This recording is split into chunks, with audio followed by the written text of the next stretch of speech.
Welcome to Let's Bet. I'm your host, Scott Pritchard. Let's Bet is about sports betting, sides, totals, money lines. I've been betting sports professionally full-time in Las Vegas for 30 years. I'm going to show you how I do it. Last week on Let's Bet, we talked about we have an announcement. This week, I'm excited because my co-host and friend, Jacob Cannon, has been promoted full-time at the Vegas Video Network. Congratulations. Thank you very much, and I'm certainly not Bachman Turner Overdrive, but I'm just here taking care of business. Baby, you just ain't seen nothing yet. Jacob, I'm excited. Have you ever had a full-time job before? I've never had a job a day before in my life, but my job might be kicking your behind after the show. That would be a very short-lived job. My money would be on you, big fella. I tell you what, if we're doing that, I'll put money on black. We'll be checking back with Jacob Cannon a little bit later on in the show, I think. To reach out to us, a couple of things that you can do. Email us at letsbet@vegasvideonetwork.com. That's letsbet@vegasvideonetwork.com. We also have a toll-free listener line. That number is 866-966-4599. Again, 866-966-4599. Now let's get started. We're about 90 games into the baseball season. That means we have about 72 games left. Let's take a look at what has happened here this past week. The All-Star game is behind us. Tuesday night, due to outstanding pitching by the National League, they knocked off the American League by a score of 5-1. That was the final score. It didn't take me long to get right back into the saddle on Thursday with a bad beat. Sports bettors, you know how much fun those bad beats can be. Wednesday night, the overnight line on the Padres-Giants baseball game was 6.5 under meaning 20 cents. So I mailed it in under 6.5 minus the 20 cents. It closed the next day 6.5 under 35, which means I bet $1,200 to win $1,000. If you bet just before the game started, you'd have to lay $1,350 to win $1,000. So going into the ninth inning, it's San Diego 1, San Francisco nothing. I'm rich. Except the Giants scored 1 in the ninth. Not a big deal. It's 1-1. But now we go extra innings. I have under the 6.5 minus the 20 cents. We go into the 12th inning. It's 1-1. 6 runs scored in the 12th inning. 6-2 the final score. The over got there. The under did not. Sports bettors, you know what I'm talking about. You can do everything right as far as getting the best number, having a strong opinion, and being on the right side, or in this case, being on the right total, only to get screwed as you handicap a game for 9 innings, not 12. Even though it went to the 12th inning, 2 runs scored. Under is gold, except, again, like I say, 6 runs scored in the 12th inning. So it's not for the weak of heart. I've had a history of an irregular heartbeat, and I'm starting to understand why after doing this for 30 years. But I will say it's the nature of the beast. And so I don't get too excited one way or the other about it. I do what I can do. I don't worry about things I don't have any control over, and I certainly don't have any control over a team scoring, or 2 teams scoring 6 runs in the 12th inning. But before we now get back to Let's Bet answers your questions, we're going to take a quick station ID. We'll be right back. No pressure. Hi, I'm Dennis Silvers from, can't think of the name of my damn show. Golf and other 4-letter words, and you're watching the Vegas Video Network, I think.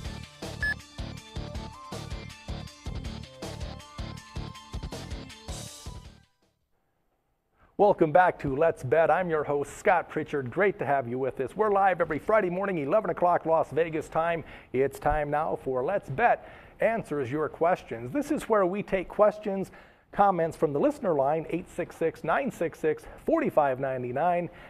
Live on the air. Jacob, what do we have for Let's Bet answers your questions? We got a ton of great questions here. First one from a growing population, I believe, of female people that are watching the show. Ann from Tulsa, Oklahoma wants to know, how friendly or unfriendly are people behind the window to a first-time sports bettor? I'm intrigued that we're having more and more females tuning into the show. My guess would be that has a lot to do with Jacob Cannon now that he has a full-time job. But I have to say, I'm surprised that we're getting so much from female sports bettors or people that are inquisitive about sports betting that are females. But to address Ann's question, I have to say that as far as being intimidated by a ticket writer, don't be. My experience has been over the years, they're very, very friendly, hoping to get tipped out. If you tip, they're still friendly if you don't tip, and that's really up to you. I will say this town, Las Vegas specifically, has gotten so corporate, it doesn't matter. I was at Red Rock Station, which I love station properties for the most part because I look for disparity and I look for value in betting. But at Red Rock Station, I mean, we're talking a high-end property here. The ticket writer said, I hardly ever get drink tickets because A, I don't drink, and B, I'm just focused on getting the best number, getting in, getting out. But in this case, I had a few hours. I thought I would hang out, and I said, yeah, go ahead and give me some drink tickets. I bet a few $1,000s. The guy gave me 2 drink tickets. I said, well, could I get a couple more? I'm very thirsty. We're in the desert here. He said, well, you can only get 4 per day. Really? He said, you can bet $20,000 a day, and you're limited to 4 drink tickets. So over the next 2-3 hours, I just went to 3 different ticket writers and still loaded up. I lost a couple $1,000s, but I had 4 free drink tickets. So I was, all in all, not a bad day. But as far as the ticket writers, don't be intimidated by these people.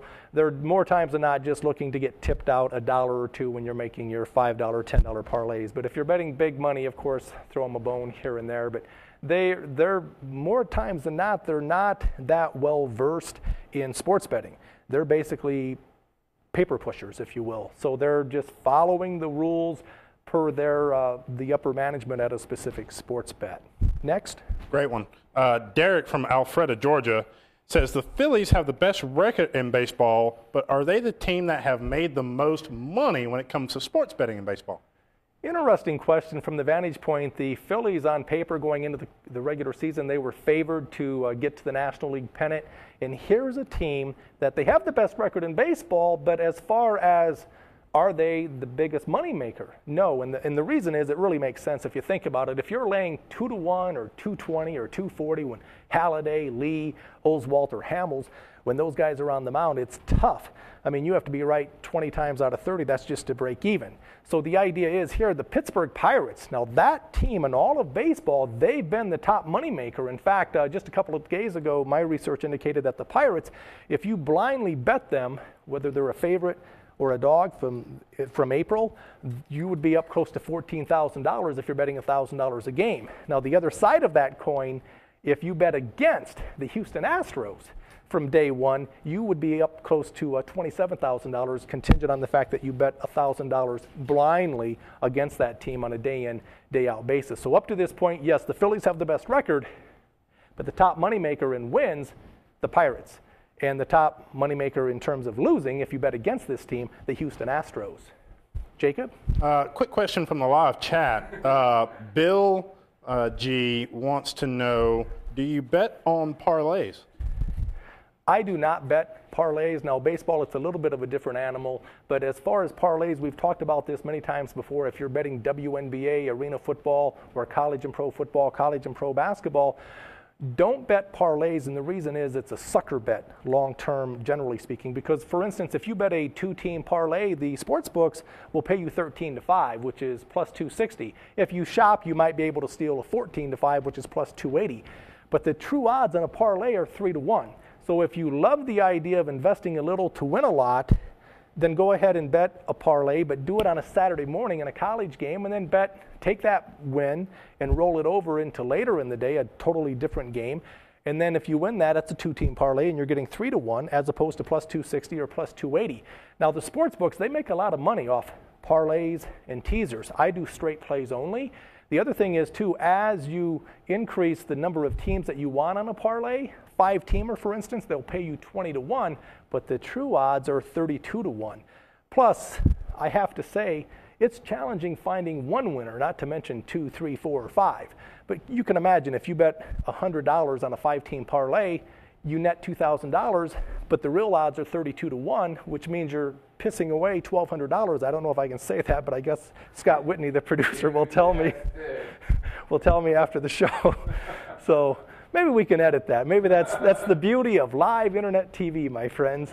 So again, generally speaking, I don't bet parlays, and I recommend that you don't either. Sounds great. Just from the live chat here, Jackie, who's on, said, thanks for the Phillies tip. That was really interesting. Last question that we have here on email, Fred from Olympia, Washington, wants to know, define what you mean by playing the islands.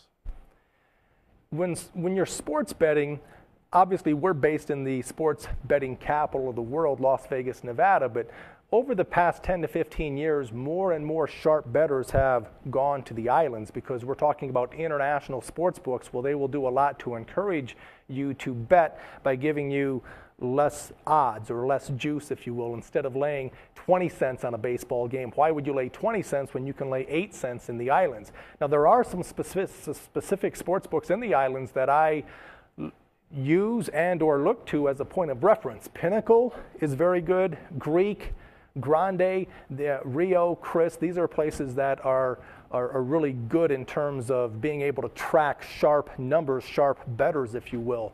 The only concern, I've never had a problem getting paid from the islands.